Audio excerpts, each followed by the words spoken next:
ministres. Une réunion est prévue ce soir à 18h à Matignon pour faire un point sur les violences survenues en Guadeloupe. Incendie, pillage et pas moins de 38 interpellations ce week-end malgré le couvre-feu en vigueur. À partir de 18h, des tirs à balles réelles ont visé les forces de l'ordre. Au cœur des revendications, le refus de l'obligation vaccinale pour les soignants et la situation économique et sociale.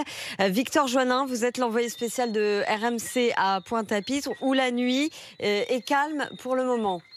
Oui, des pneus brûlés et des tôles jonchent toujours la chaussée sur plusieurs artères de Pointe-à-Pitre, obligeant les automobilistes à slalomer pour les passer. Mais le nettoyage de ces barricades a commencé et on est loin des images de violence qui ont éclaté ces derniers jours sur l'île. Beaucoup de voitures de police patrouillent en ville et c'est justement l'arrivée des renforts de Paris qui pourrait expliquer cette accalmie, même si, attention, il faudra attendre la fin de la nuit pour un bilan complet. 30 personnes soupçonnées d'avoir participé aux violences seront jugées ce lundi. Les écoles, collèges et lycées resteront fermés, ainsi que la préfecture et les bureaux de poste. Le retour à la normale semble donc loin, d'autant que la détermination des grévistes reste entière. Ils réclament toujours la fin de l'obligation vaccinale du pass sanitaire, mais d'autres revendications aux racines plus anciennes sont venues se greffer.